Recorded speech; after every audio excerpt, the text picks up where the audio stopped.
महाभारत का 17वां दिन समाप्त हो चुका था। कुरुक्षेत्र की धरती पर युद्ध के कोलाहल के बीच एक महान योद्धा वीर गति को प्राप्त हो चुका था, कर्ण। उसी रात अर्जुन गर्व से भरे हुए थे। वे भगवान श्री कृष्ण की ओर देखकर बोले, हे केशव, कितना बड़ा अहंकारी था कर्ण। सोचता था कि मुझसे बराबरी कर ले। आज उसका अभिमान, उसका घमंड, उसकी समस्त वीरता, सब कुछ मैंने अपने बाणों से चूर चूर कर दिया।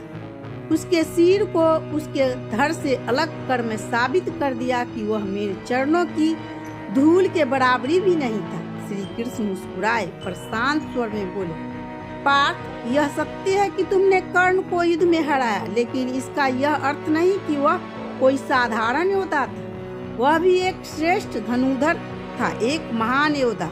उसकी योग्यता पर तुम्हारा यह अहंकार उचित नहीं। अर्जुन ने हैरानी से पूछा, क्या तुम कहना चाहते हो कि मैं कर्ण से श्रेष्ठ नहीं था? क्या मैं सर्वश्रेष्ठ धनुर्धर नहीं हूँ? कृष्ण ने गंभीर स्वर में उत्तर दिया, पार्थ, जब तुमने पितामह भीम को निष्कर्ष किया, तब क्या तुमने उनसे श्रेष्ठ हो गए? नहीं ना, तो फिर कर्ण से अपनी श्रेष्ठता का प्रमाण हो, मात्र युद्ध के परिणाम से मत निकालो। अर्जुन फिर बोले, माधव, जब भी मैंने कर्ण के रथ पर बाण चलाया, उसका रथ 10 कदम पीछे हटता जाता, और जब वह मुझ पर बाण चलाता तो मेरे रथ केवल 2 कदम पीछे हटता था। क्या यह प्रमाण नहीं कि बाणों में अधिक शक्ति थी?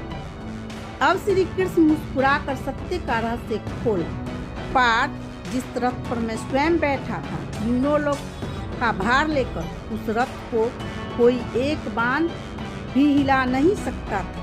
कर्ण के बाण जब उस रथ को 2 कदम पीछे कर सके, तो सोचो उसके बाण में कितनी शक्ति थी। अब तुम ही निर्णय लो, पार्थ, किसके बाण अधिक प्रभावशाली थे? अर्जुन यह सुनकर सब स्तंभ रह गए।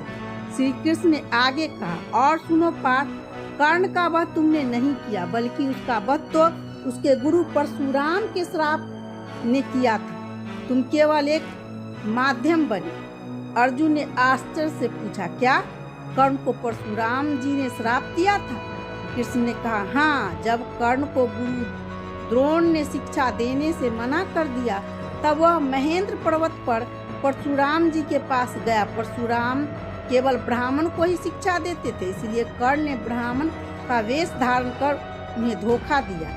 कृष्ण बोले, कर्ण ने परशुराम जी की निष्ठा से सेवा की। परशुराम उससे इतने प्रसन्न हुए कि उन्हें एक एक करके उसे सभी दिव्य अस्त्र की विद्या दे डाली। एक दिन परशुराम जी उनकी गोद में सिर रखकर सो गए, तभी एक रक्त पिशाचु ने कीड़ा उसकी जांघ में काटने लगा। कर्ण को असहनीय पीड़ा हुई, फिर भी उसे हिलना तक उचित नहीं समझा। तभी गुरु की नींद न टूटे, उसने हिलना तक उचित नहीं समझा ताकि गुरु की नींद न टूटे। कीड़े के काटने से उसकी जांघ में रक्त बह निकला और उस गर्म रक्त की अनुभूति से परशुराम की नींद टूट गई।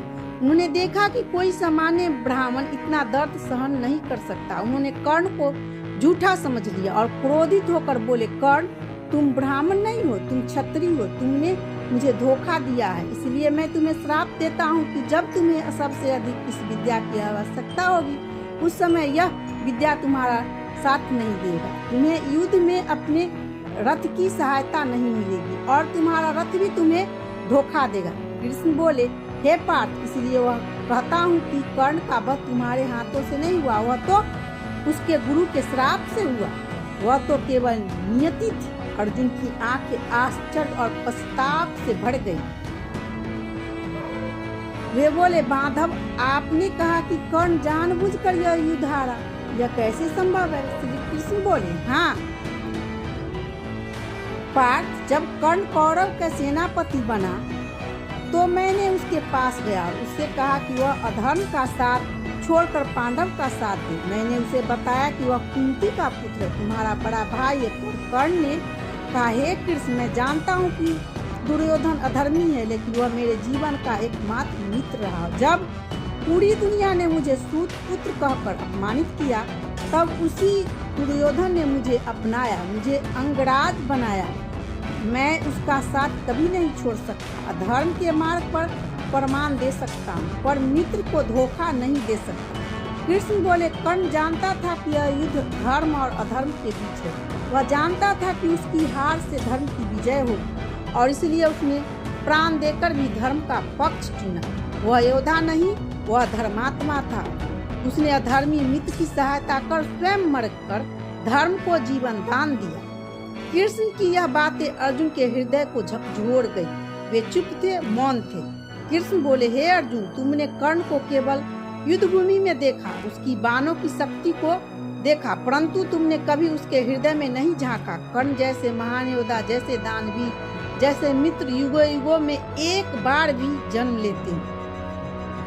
जिस दिन तुम्हें कर्ण के जीवन का पूर्ण सत्य ज्ञात होगा, उस दिन तुम अपने मस्तक को भूमि पर रखकर उस महान आत्मा को प्रणाम करोगे।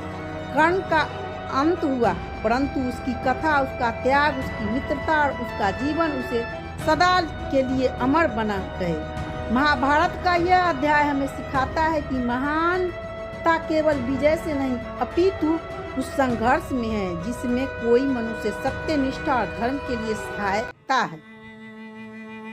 जय कर्ण, जय धर्म, जय श्री कृष्ण।